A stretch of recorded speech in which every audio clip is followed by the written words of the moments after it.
Hey guys, welcome back to our YouTube channel UK exam warriors. तो दोस्तों, आज हमारा लास्ट पार्ट होगा गुलाम वंश का। ठीक है, जो दिल्ली डायनेस्टी है उसका। लोधी वंश को स्टार्ट करने से पहले हम एक बार सुपर फास्ट तरीके से रिवीजन करेंगे। कहाँ से? मोहम्मद बिन कासिम से। उससे पहले मैं आप सबसे कहना चाहूँगा, अगर आपने चैनल पर पहली बार विजिट किया है तो प्लीज़ वीडियो को लाइक कीजिए और चैनल को सब्सक्राइब कीजिए। तो दोस्तों, स्टार्ट करते हैं मोहम्मद बिन कासिम से। ठीक है, मोहम्मद बिन कासिम आता है 712 ईस्वी में। जिस टाइम पर ये आक्रमण करता है उस टाइम पर सिंध पर दाहिर का शासन होता है। ठीक है, दाहिर का शासन होता है। और ये क्या करता है कि ये करता है सिंध पर आक्रमण, और उसके बाद करता है ये 713 ईस्वी में मुल्तान पर आक्रमण। ठीक है, प्रथम मुस्लिम शासक जिसने भारत में जजिया कर स्टार्ट किया उसका नाम होता है मोहम्मद बिन कासिम। ठीक है, 5 लोगों को इस कर से छूट थी: बच्चा, बूढ़ा, विकलांग और क्या? बच्चा, बूढ़ा, ठीक है, विकलांग, विकलांग, ब्राह्मण और महिला। ठीक है, इन सबको क्या थी? इन सबको छूट थी, इन सबको जजिया नहीं देना होता था भाई। ठीक है, उसके बाद क्या होता है? उसके बाद आता है गजनी साम्राज्य। तुर्क जो स्टार्ट होता है उसके बाद गजनी साम्राज्य। गजनी साम्राज्य में क्या होता है? अल्पतगीन आता है। अल्पतगीन का पुत्र होता है प्रीतिगीन। ठीक है, उसके बाद सुबुक्तगीन आता है। सुबुक्तगीन का पुत्र होता है महमूद गजनवी। इसमें हमें यही पढ़ना होता है बस। ठीक है, महमूद गजनवी। और इसका जो आक्रमण होता है महमूद गजनवी का, इसका भारत पर जो टाइम पीरियड होता है वो होता है 1000 ईस्वी से 1027। ठीक है, 1027। 17 बार ये आक्रमण करता है भाई। 17 बार। कितनी बार आक्रमण करता है? 17 बार आक्रमण करता है। तो क्या होता है, इसका जो सबसे इंपॉर्टेंट आक्रमण होता है वो होता है, एक मिनट कलर चेंज कर लेते हैं इसका, 1025 ईस्वी का भाई, सोमनाथ वाला आक्रमण। सोमनाथ आक्रमण भाई 1025 ईस्वी का, ये इसका 16वां आक्रमण होता है। ठीक है, कहाँ पे होता है ये मैं आपको एक बार मैप से समझा देता हूँ। ये देखिए, जो भी बच्चे पहली बार देख रहे होंगे, है ना, तो ये सोमनाथ होता है भाई गुजरात में। ठीक है, सोमनाथ पर आक्रमण करता है, ये 16वां आक्रमण होता है इसका। और ये जब जा रहा होता है ना यहाँ से, तो इस पर कौन करते हैं? ये हरियाणा से जाट आक्रमण करते हैं। आपने सुना होगा ना कि जब ये जा रहा होता है तो इस पर जाटों का आक्रमण होता है। और तभी से क्या होता है कि इसके दिमाग में एक बात आ जाती है कि यार इनको मारना तो है ना, इनसे युद्ध तो करना। देखिए, आसान भाषा में समझिए। ठीक है, इन ये यहाँ से जा रहा होता है, ये हरियाणा से जाट जो है इस पे आक्रमण करते हैं। इसके पास होता है काफ़ी सोना, धन वन, काफ़ी सारी चीज़ें होती हैं। तो ये देखिए चालाकी से काम लेता है और वो सोचता है कि इस टाइम पे यार युद्ध करना ठीक नहीं है। क्यों? क्योंकि इसके पास सन धन, काफ़ी सोना था, धन था। ठीक है, अगर ये युद्ध करता, कुछ धन ये लूट लेते, कुछ सोना वो लूट लेते, क्योंकि डाकू भी बहुत सारे थे। अब ऐसा तो था नहीं कि एक आधा डाकू रहा हो, है ना। ठीक है, तो उसके बाद क्या होता है, ये 2 वर्ष बाद पुनः आता है। 1025 ईस्वी में तो आक्रमण कर देता है। जाट इससे लड़ाई पंगा तो ले ही लिया था जाटों ने। तो ये क्या करता है, ये बोलता है जाटों की अब खैर नहीं। ठीक है, जाटों को ये बोलता है अभी तुम्हें कुछ टाइम बाद देखूंगा। और 2 साल बाद ये पुनः क्या करता है, इसका लास्ट अभियान होता है 17वां आक्रमण जाटों के विरुद्ध भाई। ठीक है, तो अब देखते हैं हम इसके दरबार में। 2-3 इतिहासकार थे, देखिए इंपॉर्टेंट। एक होते हैं उतबी। ठीक है, पूछेगा उतबी किसके इतिहासकार थे, किसके दरबार में? तो गजनबी के दरबार में। ठीक है, फिरदौसी, फिरदौसी, ठीक है, फिरदौसी और अलबरूनी, अलबरूनी। देखिए दोस्तों, वीडियो आप प्लेलिस्ट बना हुआ है मध्यकालीन भारत का इतिहास, उसमें आपको टोटल सारा बेसिक तो बहुत अच्छे से समझा दिया है। ठीक है, उसके अलावा इसके बाद क्या होता है, इसके बाद आता है मोहम्मद गौरी। गौरी आता है भाई। गौरी क्या करता है, 1115 ईस्वी में फर्स्ट आक्रमण करता है भाई भारत के मुल्तान पर। ठीक है, मुल्तान वाले क्षेत्र पर आक्रमण करता है। और सेकंड आक्रमण होता है इसका पाटन गुजरात पर, भीम द्वितीय भाई। किसके खिलाफ? भीम द्वितीय के खिलाफ। भीम द्वितीय क्या करता है, इसे बुरी तरीके से हरा देता है भाई यहाँ से। ठीक है, इस वाले क्षेत्र में आक्रमण करता है ये। और भीम द्वितीय क्या करता है, इसे बुरी तरीके से हरा देता है। उसके बाद क्या होता है, इसके युद्ध होते हैं। तराइन का युद्ध होता है फर्स्ट 1191 में, गौरी वर्सेस पृथ्वीराज चौहान के मध्य होता है, जिसमें पृथ्वीराज चौहान जीत जाता है। सेकंड युद्ध होता है इसका 1192 में, वो गौरी वर्सेस पृथ्वीराज चौहान के मध्य होता है, परंतु इसमें क्या होता है, गौरी की जीत होती है, पृथ्वीराज चौहान हार जाता है। उसके बाद क्या होता है, चंदावर का युद्ध होता है एक। ठीक है, पूछा जाता है कई बार। चंदावर का युद्ध होता है 1194 में, गौरी वर्सेस जयचंद के मध्य। इसमें क्या होता है, गौरी की जीत होती है। ठीक है, तो उसके बाद देखते हैं भाई गुलाम वंश। गुलाम वंश पे आए हम। गुलाम वंश में हमने क्या क्या पढ़ा था? हमने पढ़ा था कुतुबुद्दीन ऐबक। कुतुबुद्दीन ऐबक को क्या कहा जाता था? हातिम कहा जाता था इसे भाई, ठीक है, हातिम कहा जाता था। कुरान खान कहा जाता था, ठीक है, कुरान खान, कुरान पढ़ता था ये, कुरान खान कहा जाता था। लाख बख्श कहा जाता था इसे। एक और चीज़ क्या कहा जाता था? लाख बख्श, लाख बख्श कहा जाता था, ठीक है। लाख बख्श क्यों कहा जाता था? क्योंकि ये लाखों का दान करता था। गुरु कौन थे भाई इसके? सबसे इम्पोर्टेंट जो सवाल है, देखिए इसमें बच्चे कई बार कंफ्यूज होते हैं कि भाई इसने जो कुतुब मीनार बनवाया ये किसके याद में बनाया। तो कई बार क्या होता है कन्फ्यूजन में, लोग कर देते हैं, बच्चे कर देते हैं बख्तियार, बख्तियार खिलजी, ठीक है, जो कि नहीं करना है। इसमें होगा बख्तियार काकी, ठीक है। कुतुबुद्दीन ऐबक के जो गुरु होते हैं वो होते हैं बख्तियार काकी, बख्तियार काकी, ठीक है। ये इसके गुरु होते हैं भाई। इनकी याद में ये कुतुब मीनार बनाता है। इसके सेनापति कौन होते हैं? तो काकी हटा के क्या कर देना है? खिलजी कर देना है, ठीक है। काकी हटाकर क्या कर देना है? खिलजी। बख्तियार खिलजी इसके सेनापति होते हैं। जो कि आपने सुना होगा नालंदा विश्वविद्यालय को ध्वस्त करता है, वो यही सेनापति होता है इसका, बख्तियार खिलजी, ठीक है। अजमेर में क्या करता है ये? अजमेर में ये 2.5 दिन का झोपड़ा बनाता है। इसे 2.5 दिन का झोपड़ा क्यों बोलते हैं? क्योंकि ये 2.5 दिन में तैयार कर देता है इस मस्जिद को, इसलिए इसे 2.5 दिन का झोपड़ा बोलते हैं। दिल्ली में क्या करता है? दिल्ली में कुव्वतुल इस्लाम मस्जिद बनाता है भाई, ठीक है। और इस इस्लाम मस्जिद के आगे, कुव्वतुल इस्लाम मस्जिद जो होती है इसके आगे एक भव्य द्वार बनवाता है, क्योंकि इसके आगे कोई दरवाजा नहीं होता, तो एक दरवाजा बनाता है। कौन? अलाई दरवाजा। कौन? अलाउद्दीन। बताइए कौन बनाता है? खिलजी, ठीक है। अलाउद्दीन खिलजी इसके आगे एक दरवाज़ा बनवाता है। राजधानी क्या करता है भाई? राजधानी इसकी कहाँ होती है? लाहौर होती है। 1210 में क्या होता है? चौगान खेलते हुए इसकी मृत्यु हो जाती है, ठीक है। इसके टाइम पर भी 2 इतिहासकार होते हैं, उन इतिहासकारों के नाम देख लेते हैं, ठीक है। इन्हें आप नोट कर लेना। नोट क्या करना, आप प्लेलिस्ट में जाके पूरा फोल्डर पड़ा हुआ होगा, उसमें आप देख लेना मध्यकालीन भारत का इतिहास। अभी हम ज़्यादा आगे नहीं गए हैं, 5-6 क्लासें ही हुई हैं, ठीक है। तो इसके इतिहासकार थे जो मिन्हाज उस सिराज, जिनकी पुस्तक है तबकाते नासिरी, और एक हज़न निज़ामी, जिनकी पुस्तक थी ताजुल नासिरी, ठीक है। उसके बाद क्या होता है? उसके बाद आराम सा आता है, ठीक है। आराम से आता है, आराम से निकल जाता है, ठीक है।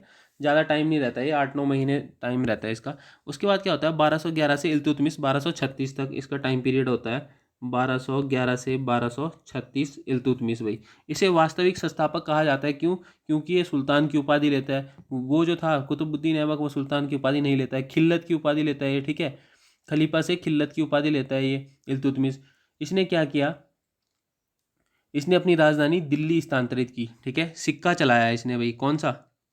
काफ़ी इंपॉर्टेंट पूछा जाता है, ठीक है। मैंने आपको ट्रिक क्या बताई थी? ताजी, ठीक है, ताजी और चाट, सॉरी, चाट, ठीक है। ताजी से क्या होगा? तांबे का जीतल, क्या होगा? जीतल, ठीक है। और चाट से क्या होगा?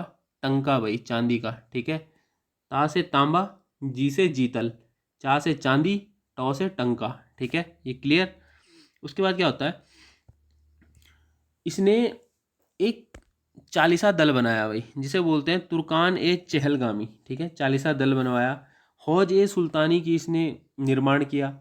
इक्ता व्यवस्था को इसने शुरुआत किया, इक्ता व्यवस्था की। इक्ता व्यवस्था क्या होती थी कि इक्ता व्यवस्था के तहत जो भूमि देता था, ठीक है, उसे इक्तादार कहा जाता था। और इसमें क्या होता था कि वेतन के बदले, किसके बदले? वेतन के बदले भूमि दी जाती थी भाई इसमें, ठीक है।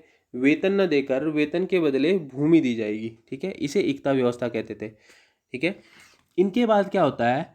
इल्तुतमिश के बाद जो आती है रजिया सुल्तान, ठीक है। रुकनुद्दीन भी आता है, पर वो अयोग्य शासक होता है इल्तुतमिश का बेटा, तो उसे हम नहीं पढ़ेंगे, ठीक है। रजिया सुल्तान आती है। रजिया सुल्तान क्या होता है? 1200, 4 वर्ष, ज़्यादा शासन नहीं करती, 4 वर्ष शासन करती है बस, ठीक है। 1200 कब से? 1236 से 1240 तक, 1236 से 1240 तक, ठीक है। ये क्या करती है? दिल्ली सल्तनत और गुलाम वंश की प्रथम महिला शासिका होती है भाई ये, ठीक है, रजिया सुल्तान। इसकी शादी किससे होती है? पंजाब अधिकारी जो इक्तादार होता है अल्तुनिया, उससे होती है, ठीक है। और इसकी मृत्यु होती है कैथल, कैथल एक जगह पड़ती है हरियाणा में, वहाँ पर इसकी मृत्यु हो जाती है डाकुओं द्वारा, ठीक है। आप यहाँ पे तो हम बस जल्दी जल्दी एक बार देख रहे हैं, रिपीट कर रहे हैं, ठीक है। आप वीडियो प्लेलिस्ट में जाके देख लेना। इसके बाद रजिया के बाद कौन आता है, बहराम शाह आता है, ठीक है। इसका कोई ज़्यादा कुछ खास रोल नहीं है, 40 से 42 तक ही रहता है। उसके बाद आता है नसीरुद्दीन शाह, जो कि काफ़ी मितव्ययी शासक होता है, टोपी वोपी सिल के ही अपना मतलब कपड़े उपड़े सिल के अपना जीवन यापन करता है, ठीक है। उसके बाद क्या करता है नसीरुद्दीन शाह, क्या करता है कि बलबन को अपने चालीसा दल में शामिल करता है। कौन सा चालीसा दल, जिसको इल्तुतमिश ने बनाया था, ठीक है। और बलबन को उपाधि देता है किसकी, उलुग खां की भाई, ठीक है। उसके बाद इसका शासनकाल खत्म नासिरुद्दीन का। उसके बाद आता है बलबन। बलबन क्या 1246 से 1287 तक लगभग ऐसे रहता है, और ये ईरान का होता है, ठीक है। दो इंपॉर्टेंट देखिए, वीडियो के पेपर में भी पूछा गया था इस बार 5 दिसंबर को, सजदा और पैबोज, ठीक है। पैबोज प्रथा चलाई भाई इसने, सजदा और पैबोज, ठीक है। सजदा और पैबोज प्रथा चलाई इसने। रक्त एवं लौह की नीति अपनाई हुई इसने, ठीक है। रक्त एवं लौह की नीति। ईश्वर, ये खुद को क्या बोलता था, ईश्वर का प्रतिनिधि बोलता था। राजत्व सिद्धांत चलाया इसने। इसने बोला कि भाई जो मैं बोल दूंगा वही होगा, उसके अलावा कुछ नहीं, ठीक है। मतलब जो मैंने बोल दिया वो सारी जनता को मानना पड़ेगा। उसके बाद क्या होता है, गुलाम वंश का अंतिम शासक कौन होता है, कैमूर्स होता है भाई, सैमुद्दीन कैमूर्स, ठीक है। इसकी हत्या करके क्या होता है, जलालुद्दीन फिरोज खिलजी, खिलजी वंश की स्थापना करता है। और ये काफ़ी दयालु होता है अपनी जनता के प्रति, और ये क्या करता है कि दक्षिण भारत अभियान के लिए अलाउद्दीन खिलजी को भेजता है, ठीक है। उसके बाद अलाउद्दीन खिलजी आता है। अलाउद्दीन खिलजी का नाम क्या होता है, अली गुरसब्स अलाउद्दीन खिलजी का नाम होता है, ठीक है। ये अपने आप को क्या बोलता था, सिकंदर सेकंड बोलता था भाई, सिकंदर सेकंड या सिकंदर ए सानी, ठीक है। सिकंदर ए सानी, सिकंदर ए सानी, सिकंदर ए सानी, ये स्वयं को बोलता था। इसने क्या क्या बनाया, अलाई दरवाज़ा बनाया, जमैयत खाना मस्जिद बनाया, सीरी का किला बनाया, हजार खंबा महल बनाया। तो देखिए भाई, इसे आप देखिए ट्रिक से कैसे याद रखेंगे, इसके अलाउद्दीन खिलजी ने जो जो निर्माण किया, इसे हम कैसे याद रखेंगे, देखिए ट्रिक देखते हैं इसकी। जमे अलाई सीरी हजार, ठीक है भैया। देखिए जमे, जमे अलाई, जमे अलाई सीरी हजार, जमे अलाई सीरी हजार, जमेयत खाना मस्जिद, अलाई दरवाज़ा, सीरी से सीरी का किला, और हजार से हजार खंबा महल। हो गया क्लियर, क्या, जमे अलाई सीरी हजार, ठीक है। उसके बाद क्या होता है, राजा बनते ही ये 4 घोषणाएं करता है भाई, ठीक है। राजा बनते ही 4 घोषणाएं करता है। दान भूमि जो होती है उसको खालसा भूमि में बदल देता है। खालसा भूमि का मतलब होता है कि सरकारी भूमि में, ठीक है। और ये मद्यपान, नशा, मतलब जो शराब वगैरह होती है, ठीक है, बीड़ी वगैरह वगैरह जो भी चीज़ें हैं, इनको बंद करवाता है।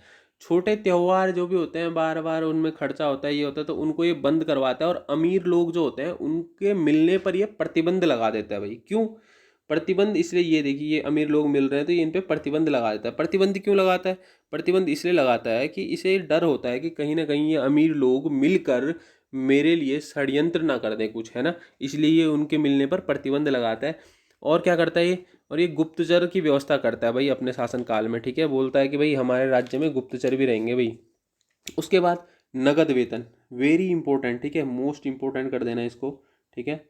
नगद वेतन चालू करता है भाई ये, इकता प्रथा को समाप्त करके, ठीक है। पर नगद वेतन परंतु करता कैसा है, ईयरली देता है ये, ईयरली, ठीक है, ईयरली। नगद वेतन तो देता है पर ईयरली देता है। और घोड़े दागने की प्रथा, मतलब घोड़े दागने की प्रथा से आप क्या समझे, घोड़े दागने की प्रथा से मतलब है कि एक मोहर मारता है उस पे, घोड़े पे, कि भाई ये किसका घोड़ा है, हमारे राज्य का घोड़ा, अलाउद्दीन खिलजी का घोड़ा है, ठीक है। अच्छा, उसके बाद क्या होता है,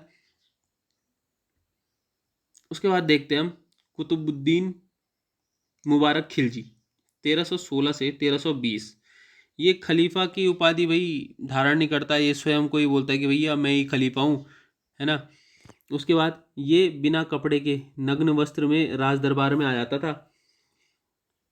गाजी मलिक गयासुद्दीन तुगलक ने इसकी हत्या कर दी। उसके बाद क्या होता है, तुगलक वंश की स्थापना होती है। तुगलक वंश का वीडियो हमने इससे पहले देखा था, जिन्होंने भी वो वीडियो नहीं देखा वो वीडियो आप देख सकते हैं।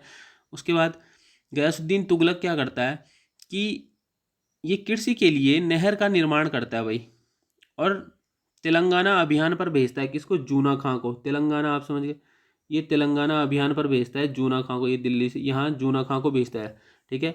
जूना खां क्या करता है, जीत के आ जाता है, और ये जिस क्षेत्र को जीतता है उस क्षेत्र का नाम रख दिया जाता है सुल्तानगढ़।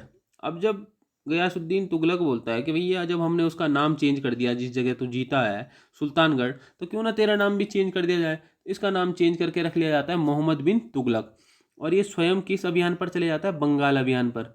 इसे ये पूरी रणनीति एक चाल होती है इसे बंगाल अभियान पर भेजने की। ये बंगाल अभियान में चले जाता है और क्या होता है, अब ये खुद भी सोचता है कि यार मोहम्मद बिन तुगलक जूना खां तो इधर से इतना सारा सोना धन वन लूट के आ गया, अब अगर मैं खाली हाथ जाऊंगा तो ये भी दिक्कत है।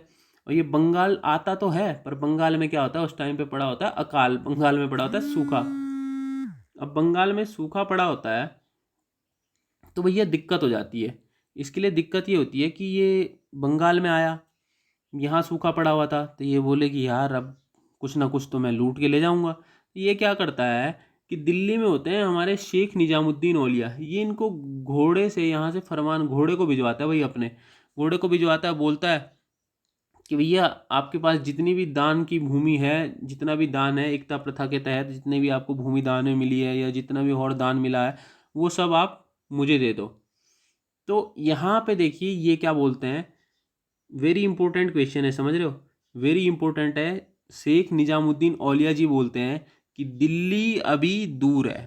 क्या बोलते हैं, दिल्ली अभी दूर है। पूछा जाता है ये कथन किसका है, दिल्ली अभी दूर है।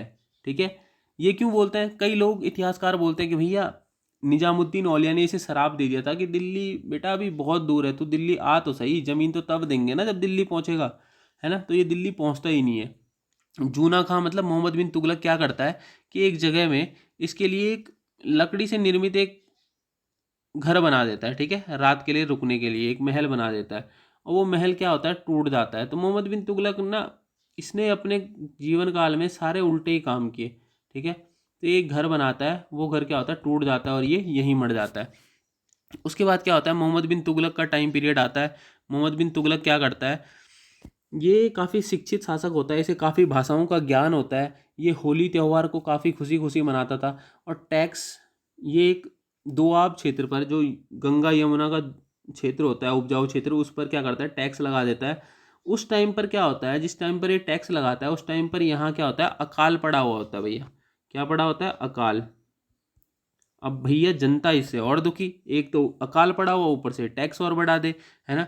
तो इसने कृषि के लिए एक विभाग बनाया, ठीक है, इन सब चीज़ों के लिए, इन कृषियों के लिए एक विभाग बनाया इसने। उस विभाग का नाम था दीवान ए कोही। वेरी इंपॉर्टेंट है भैया, दीवान ए कोही, ठीक है, दीवान ए कोही। दीवान ए कोही नामक विभाग किसने बनाया, तो मोहम्मद बिन तुगलक ने। एक ही चलाता है सांकेतिक मुद्रा भाई, क्या चलाता है, सांकेतिक मुद्रा। सांकेतिक मुद्रा, मोहम्मद बिन तुगलक की बात कर रहे हैं हम, ठीक है, सांकेतिक मुद्रा। राजधानी को क्या करता है, दिल्ली से दौलताबाद ले आता है, देवगिरी ले आता है, देवगिरी का नाम दौलताबाद रख देता है महाराष्ट्र में, ठीक है। तो उसके बाद इसके टाइम पर क्या होता है, मोरक्को से इब्न बतूता एक इतिहासकार आता है, यात्री आता है, वो उसे क्या करता है, उसकी विद्वता से प्रभावित होकर उसे डाक विभाग सौंप देता है, ठीक है। दिल्ली का काजी नियुक्त कर देता है। काजी मीन्स क्या होता है, जज। अपना दूत बना के चीन में भेज देता है। इसी के टाइम पर हसन गंगू ने बहमनी साम्राज्य की स्थापना की और हरिहर बुक्का ने क्या किया, विजयनगर साम्राज्य की स्थापना की हुई। वो हम विजयनगर, वो हम बाद में पढ़ेंगे। इसके बाद क्या होता है, फिरोज शाह तुगलक आता है।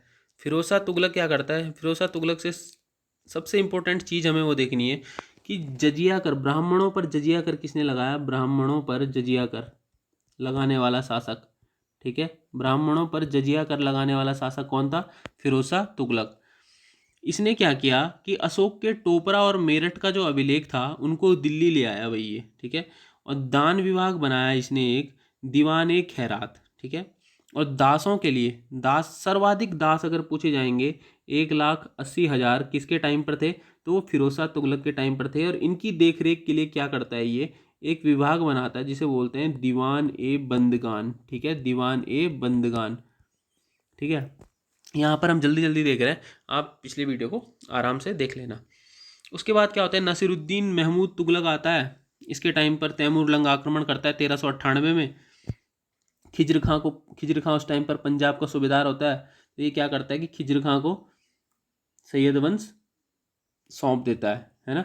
खिजर खां को बोलता है कि भैया अब तुम इधर शासन करो। तो खिजर खां क्या करता है, इसको नासिरुद्दीन महमूद तुगलक को मारकर सैयद वंश की स्थापना करता है। सुल्तान की कोई उपाधि धारण नहीं करता। इसके बाद आता है मुबारक शाह। मुबारक शाह क्या करता है, सुल्तान की उपाधि धारण करता है। उसके बाद अंतिम शासक होता है अलाउद्दीन आलम शाह, जिसकी मृत्यु कौन कर देता है, बहलोल लोदी। उसके बाद आता है भैया लोदी वंश। अब हम देखेंगे लोदी वंश, ठीक है। इससे पहले हमने पूरा रिपीट कर लिया है, जिन भी बच्चों ने वो वीडियो नहीं देखा है तो आप वो वीडियो देखिएगा, ठीक है। अब देखते हैं बहलोल लोदी। तो बहलोल लोदी का जो कार्यकाल होता है ये होता है 1451 से 1526 भाई, 1451 से 1526 टाइम पीरियड होता है, ठीक है। अब देखिए ये क्या था, ये अपने दरबारियों का सम्मान करता था भाई, बहुत सम्मान करता था अपने दरबारियों का, ठीक है। सम्मान कैसे करता था कि जैसे ये अपने राज दरबार में आता था तो सारे सेनापति जो भी होंगे, ठीक है, गुरु जो भी होंगे यहाँ पे, तो ये सारे खड़े होते थे। तो ये क्या करता था कि ये तब तक नहीं बैठता था जब तक वो ना बैठे, है ना। आमतौर पर क्या होता है कि राजा बैठ जाएगा, राजा बैठ जाएगा, उसके बाद सारे लोग बैठेंगे। पर ये क्या करता था कि जब इसके राज दरबार के सारे मंत्रीगण सब बैठ जाएंगे उसके बाद ये स्वयं बैठता था। तो ये अपने दरबारियों का काफ़ी सम्मान करता था और उनको बोलता था मकसद ए अली, या मकसद ए आला भी लिख सकते हो आप, ठीक है। मकसद ए आला ही लिखना, और मकसद ए आला, ठीक है। इसने क्या किया बहलोल लोदी ने, इसने चलाया भैया एक सिक्का जिसे बोला जाता है बहलोल सिक्का या बहलोली सिक्का, ठीक है। बहलोल सिक्का चलाया भाई इसने, क्या चलाया, बहलोल सिक्का चलाया, ठीक है। और इसने आक्रमण किया एक जगह, वो जगह कौन सी थी, वो था जौनपुर भाई, जौनपुर, ठीक है, वो था जौनपुर। अब जौनपुर की जब बात आती है तो जौनपुर शहर किसने बसाया, क्या आप बता सकते हैं कमेंट में। तो जौनपुर शहर जो बसाया है वो फिरोज शाह तुगलक ने, फिरोज शाह तुगलक ने, आप जब वीडियो देखोगे तो आपको पता चल जाएगा, फिरोज शाह तुगलक ने 300 नगर बसाए थे, ठीक है। तो फिरोज शाह तुगलक ने क्या किया, मोहम्मद बिन तुगलक की याद में, क्योंकि उसका नाम जूना खां था, तो जूना खां के नाम पर जौनपुर नगर की स्थापना की थी, ठीक है। तो उसी नगर पर क्या करता है बहलोल लोदी, आक्रमण करता है। उसके बाद क्या होता है भाई, उसके बाद आता है हमारा सिकंदर लोदी। देखिए वेरी इंपॉर्टेंट, मोस्ट इंपॉर्टेंट कर देना इसे, ठीक है। सिकंदर लोदी, सिकंदर लोदी का सबसे पहले हम वास्तविक नाम देखते हैं। अगर हम नाम की बात करते हैं तो इसका वास्तविक नाम होता है भैया निजाम खां, निजाम खां, ठीक है, निजाम खां। वास्तविक नाम क्या होता है सिकंदर लोदी का, निजाम खां। अच्छा, अगर हम बात करते हैं आगरा शहर की स्थापना किसने की, तो आगरा शहर की स्थापना सिकंदर लोदी ने की, कब, 1504 ईस्वी में। कब की, 1504 ईस्वी में सिकंदर लोदी ने आगरा शहर की स्थापना की। अच्छा, ये क्या करता था भाई, ये गुलरुखी नाम से, गुलरुखी शीर्षक नाम से कविताएं लिखता था भाई, ठीक है। अपने लेख गुलरुखी नाम से लिखता था सिकंदर लोदी, ठीक है। इसने क्या किया, फीमेल महिलाओं पर प्रतिबंध लगाया भाई, किस चीज़ के लिए, कि भैया ये जो महिलाएं हैं ये मज़ार पर नहीं जाएंगी भाई, ठीक है, मज़ार पर नहीं जाएंगी ये महिलाएं। और ताजिया पर भी प्रतिबंध लगाया इसने। ताजिया क्या होता था, क्या आपने देखा होगा ना, वो वीडियो देखी होंगी आपने, वो जो एक होता नहीं है, वो लंबा सा एक कोड़ा टाइप का एक बेल्ट समझ लो, जिससे अपने शरीर पर मारते हैं लोग, है ना, उससे काफ़ी खून वून आता है, तो वही जो चीज़ थी वो, उसे ताजिया बोलते थे, मुहर्रम, ठीक है। तो मुहर्रम, इस पर इसने क्या किया, प्रतिबंध लगाया ताजिया मुहर्रम पर, ठीक है। कि भाई वो जो अपने शरीर पर मारते थे उससे काफ़ी खून वून काफ़ी निकलता था ना, वही, तो वो इसने बंद करवाया। उसके बाद इसने क्या किया, एक और चीज़ इंपॉर्टेंट, गजे सिकंदरी नामक पैमाना चलाया भाई इसने, ठीक है। लंबाई उम्बाई चौड़ाई, लंबाई चौड़ाई नापने के लिए नाप तोल का एक पैमाना निकाला, उसका नाम था गजे सिकंदरी। उसके इसके बाद क्या होता है देखिए, सबसे क्या बोले, मतलब पूरी दिल्ली सल्तनत का एकमात्र ऐसा शासक जो युद्ध के दौरान रणभूमि में मारा गया, उसका नाम क्या था भाई, उसका नाम क्या था, तो उसका नाम था इब्राहिम लोदी। क्या था, इब्राहिम लोदी। यही एकमात्र इब्राहिम लोदी ऐसा शासक था जो पूरे दिल्ली सल्तनत के उसमें शासनकाल में युद्ध में मारा गया, ठीक है। ऐसा क्वेश्चन पूछा जा सकता है कि पूरे दिल्ली सल्तनत के शासनकाल में युद्ध में मारे जाने वाला शासक कौन था, तो वो था इब्राहिम लोदी। इसका क्या होता है, खतौली का युद्ध होता है भाई इसका, ठीक है, 1517 में, 1517 में किसके साथ, राणा सांगा के साथ। इसमें विजय किसकी होती है, राणा सांगा की विजय होती है। तो ये क्या करते हैं, ये कहीं ना कहीं ये आलम खां दौलत खां जो होते हैं, दौलत खां लोधी, आलम खां, ये इसके चाचा होते हैं, इसके चाचा भाई लोग होते हैं, ठीक है, इसके रिश्तेदार होते हैं। और राणा सांगा भी इनके साथ मिल जाते हैं और ये क्या करते हैं, ये देते हैं भाई बाबर को निमंत्रण, बाबर को निमंत्रण देते हैं भाई ये। इसके बाद पढ़ा होगा ना आपने 1526 ईस्वी में बाबर और इसका युद्ध होता है, पानीपत का प्रथम। तो ये क्या करते हैं, बाबर को निमंत्रण देते हैं और बोलते हैं भैया आप इधर आओ और इब्राहिम लोदी को मार कर, लूट पाट कर, आपको जितना धन वन चाहिए, जो भी चाहिए आप ले जाओ। तो क्या होता है कि इब्राहिम लोदी, बाबर इधर आता है 1526 में और इब्राहिम लोदी को मारकर यही मुगल वंश की स्थापना कर देता है। अब इनके लिए हो जाती है दिक्कत, आलम खां लोधी, दौलत खां लोधी और राणा सांगा के लिए। ये बोलते हैं भैया बाबर तो यार अब तो यहीं टिक गया, बाबर ने जाना क्यों था, क्योंकि यहाँ तो उसे सब कुछ मिला है ना। तो इतना हमारा पूरा दिल्ली सल्तनत ख़त्म होता है, ठीक है। अब हम देखेंगे थोड़ा सा इनकी सांस्कृतिक व्यवस्था क्या थी। तो देखिए ये जो ज़्यादातर शासक थे भाई, ये शासक थे मुसलमान, ठीक है, मुस्लिम शासक थे और मुस्लिम में भी तुर्क थे भाई, ठीक है, तुर्क के थे ये। और जनता कैसी थी इस टाइम पीरियड पर, तो भाई हिंदू जनता थी सबसे ज़्यादा, ठीक है, हिंदू जनता थी। राजस्व राजस्व इनका कैसे चलता था भाई, इन राजाओं का कैसे चलता था, तो ये चलता था भाई टैक्स से, ठीक है, टैक्स बहुत लेते थे ये लोग, है ना, टैक्स बहुत लेते थे। वेतन वेतन के तौर पर क्या किया जाता था कि भूमि दी जाती थी इक्ता प्रथा के तहत, ठीक है। इसमें इक्ता प्रथा को सर्वप्रथम इसका इक्ता प्रथा का प्रणेता कौन है भाई, इक्ता प्रथा का प्रणेता कौन है, तो इल्तुतमिश है भाई, ठीक है। उसके बाद क्या होता है, अलाउद्दीन खिलजी क्या करता है, इस वेतन को ईयरली कर देता है, ठीक है। उसके बाद आता है फिरोज शाह तुगलक, जो वेतन को मंथली करता है कि हाँ भाई मंथली दिया जाएगा, है ना। इसमें देखिए सिक्का, ये मैंने आपको बता दिया ताजी और चाट। ताजी में ये इसलिए बता रहा हूँ क्योंकि देखिए ये पूछा जाता है, काफ़ी इंपॉर्टेंट है, ठीक है। ताजी तांबा, जी से जीतल, ठीक है। चाट में क्या हो जाएगा, चाट में क्या होगा, चा से चांदी और टौ से टंका, ठीक है, इल्तुतमिश ने चलवाया था। उसके बाद इनके क्या होता है, थोड़ा सा स्थापत्य कला देखते हैं, ठीक है। गुंबद मकबरा बना भाई इस टाइम पे, ठीक है, गुंबद और मकबरा बना, ठीक है। संगीत साहित्य देखेंगे तो ये फारसी भाषा में चलता था भाई इनका, ठीक है, भाषा कौन सी थी, फारसी थी।